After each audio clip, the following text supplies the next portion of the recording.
నేను చేతులు జోడించి అడుగుతున్నాను, మీ ఇద్దరు గుర్తుపడతారా? వాళ్ళిద్దరిని గుర్తుపడతాడా లేదు కూడా తెలియదంట. ఇప్పుడు మనం ఎవరినైతే చూసామో ఆ అబ్బాయికి 2 సంవత్సరాల వయసు. ఆ అబ్బాయి పేరు షేక్ రీనాజ్. మీరు వింటుంది అబద్ధం కాదు, నిజంగానే అతనికి 2 సంవత్సరాల మానసిక వయసు. వాస్తవానికి అతని వయసు వచ్చేసరికి 21 సంవత్సరాలు. నేను వచ్చేసరికి వాళ్ళ నాన్నగారు ఈయన దగ్గర కొబ్బరికాయలు తాగడానికి వెళ్ళినప్పుడు నాతో చాలా సార్లు ఈయన చెప్పిన మాట ఏంటంటే, నా కొడుకు 21 సంవత్సరాలు సార్, వికలాంగుడు, మాటలు రావు, వయసు పెరిగింది కానీ అతని బుద్ధి పెరగలేదు. వికలాంగుడు అయినప్పటికీ లాస్ట్ 10 సంవత్సరాల నుంచి నా కొడుకు ఎన్ని దిక్కలు తిరిగినా, ఎన్ని చోట్లకి వెళ్ళినా కూడా తను తంబు వేయలేకపోతున్నాడు.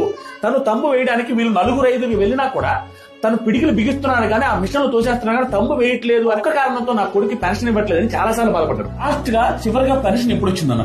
2013లో వచ్చింది. ఓన్లీ వాళ్ళ కారణం తంబు పడట్లేదు. సచివాలయానికి దాదాపు 10 సార్లు వెళ్ళాము. అందరూ చెప్పే ఒకే మాట, ఈ తంబు పెడితేనే పెన్షన్ వస్తుంది. ఏది జరిగినా ప్రధానమంత్రి దగ్గర పోయినా కూడా ఆయన కూడా ఏం చేయలేడు, తంబు పడితేనే చేస్తారు అని చెప్పారు. డిప్యూటీ సీఎం పవన్ కళ్యాణ్ గారి ఆఫీస్ నుంచి మనకు కాల్ వచ్చింది. మొన్న షేక్ రినాజ్ అనే ఒక అబ్బాయికి వికలాంగుడు అయినప్పటికీ బయోమెట్రిక్ వల్ల 10 సంవత్సరాల నుంచి పెన్షన్ రావట్లేదని మనం ఒక వీడియో చేసాం. ఆ వీడియో ఇప్పటికే 50 లక్షల మంది చూశారు. పెన్షన్ రాకపోవడం వల్ల వాళ్ళు పడుతున్న కష్టం చూసి మనం ఒక వీడియో చేసాం. ఆ వీడియోకి వితిన్ 24 అవర్స్ లో పవన్ కళ్యాణ్ గారి ఆఫీస్ నుంచి ఒక కాల్ వచ్చింది. దాంతో పాటుగా కావలి మున్సిపల్ కమిషనర్ గారు కూడా ఈ రోజు షేక్ రినాజ్ ఇంటికి వెళ్లారు. డిప్యూటీ సీఎం గారి ఆఫీస్ నుంచి వాళ్ళు నాతో మాట్లాడి, నాతో పాటుగా ఆ అబ్బాయి వాళ్ళ నాన్నగారితో కూడా మాట్లాడి 20 నుంచి 25 రోజుల్లో మీ అబ్బాయికి పెన్షన్ రప్పించే బాధ్యత మాది అని ఒక మాట ఇచ్చారు. ఆ మాటలో భాగంగా గంట క్రితం ఆ అబ్బాయికి ఆధార్ బయోమెట్రిక్ కంప్లీట్ చేస్తారు. దయచేసి ఈ విషయాన్ని రాజకీయ కోణంలో మాత్రం చూడొద్దు. అబ్బాయి ఫ్యామిలీ తరపున, నా తరపు నుంచి అండ్ మన సబ్స్క్రైబర్స్ తరపు నుంచి ఆ అబ్బాయికి పెన్షన్ కోసం ముందడుగేసిన గవర్నమెంట్ కి and deputy CM Pawan Kalyan గారికి,